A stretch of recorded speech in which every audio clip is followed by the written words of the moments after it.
This is Aniruddh Goyal here. तो यार आज की वीडियो में बताऊँगा यार ऑर्गेनिक केमिस्ट्री पे टिप्स दूँगा। बहुत लोग मुझे मैसेज कर रहे थे कि यार ऑर्गेनिक केमिस्ट्री कैसे करनी चाहिए, भैया कुछ टिप्स दो। ठीक है, तो सजेशंस मैं लेके आया हूँ।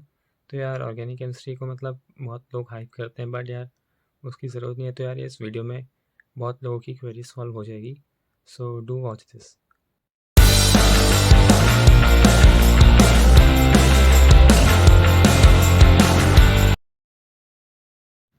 सो tip number 1 is practice in written.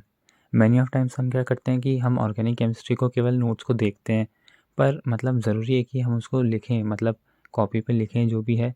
तो मतलब ऑर्गेनिक केमिस्ट्री ऐसा सब्जेक्ट है कि उसको जितना ज़्यादा लिखेंगे वो उतना ज़्यादा अच्छे से अपने को याद होगी, उतने अच्छे से अपने को थ्योरी अपने माइंड में सेट होगी।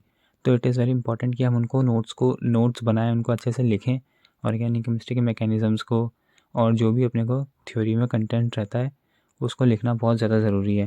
क्योंकि जितना ज़्यादा हम लिखेंगे उतनी ज़्यादा वो थ्योरी हमारे माइंड में सेट होगी और उतना ज़्यादा हमको क्वेश्चन सॉल्व करते वक्त हेल्प होगी कंटेंट को, थ्योरी को, मैकेनिज्म को रिकॉल करने में।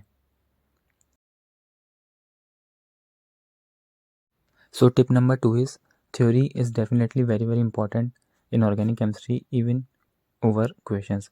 सो मैनी टाइम्स हम क्या करते हैं, हम जैसे हमको कोई थ्योरी पढ़ाई जाती है, ऑर्गेनिक केमिस्ट्री में कोई रिएक्शन पढ़ाई जाती है, तो हम क्वेश्चंस करने लग जाते हैं, इन क्वेश्चंस के पीछे भागते रहते हैं।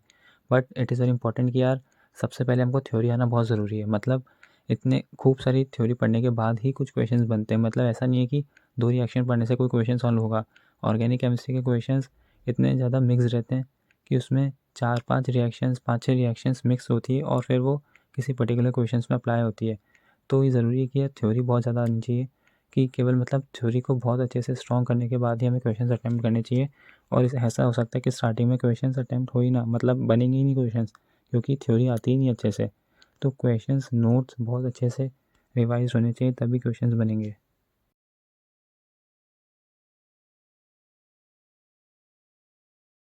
सो tip number 3 is mechanisms are the key for organic chemistry.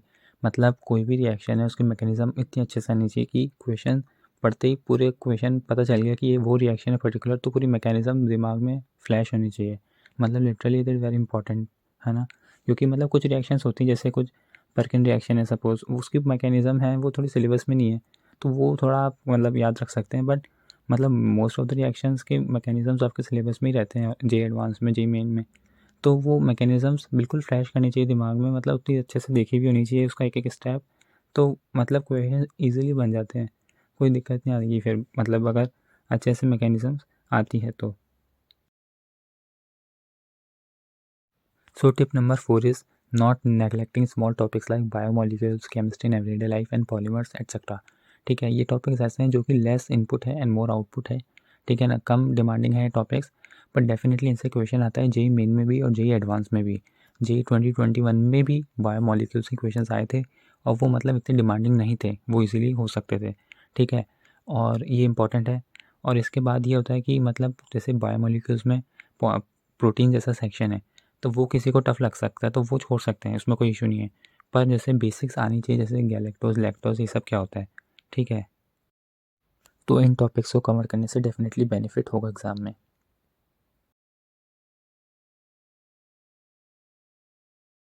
So tip number 5 is the books which are required for organic chemistry.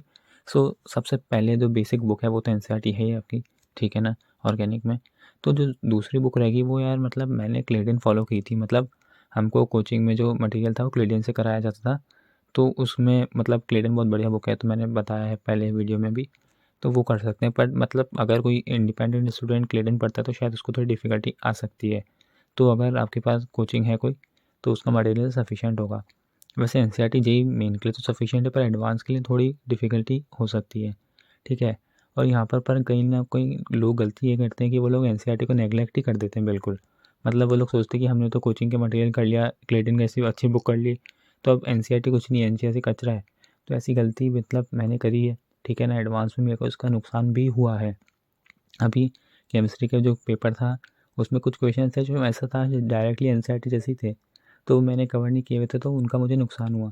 तो यार ये चीज़ नहीं होनी चाहिए, मतलब एनसीईआरटी बिल्कुल बढ़िया से करनी है, उसको इज्जत से कर लेना है, तो ताकि फ़ायदा में रहे, है ना। अननेसेसरी एनसीईआरटी के कारण कोई नुकसान नहीं होना चाहिए मार्क्स में या फिर स्कोर में। All right. या फाइनल तो यही कहूँगा कि यार ऑर्गेनिक केमिस्ट्री को कहीं न कहीं बहुत हाइप कर रखा है कि ये ना रटना पड़ता है और है ना मतलब बहुत डिफ़िकल्ट है, ऐसा कुछ नहीं है, ठीक है ना? उसको अच्छे से प्रैक्टिस करेंगे, क्वेश्चंस करेंगे और थ्योरी को अच्छे से मतलब करेंगे बढ़िया से, तो यार कोई डिफ़िकल्टी ऐसा ज़्यादा नहीं आती। मतलब थोड़ी बहुत डिफ़िकल्टी तो रहती है, चीज़ें जैसे स्ट्राइक नहीं करती तो उसमें कोई इश्यू नहीं है, मतलब स्ट्राइक नहीं करेगी तो थ्योरी देखनी पड़ेगी वापस। पर उसमें मतलब ऐसा कोई मेजर इश्यू नहीं आता, ठीक है ना? और बस बढ़िया से करेंगे और ऐसा थोड़ी कि यार ऑर्गेनिक केमिस्ट्री केवल 10 दिन में करनी पड़ेगी पूरी।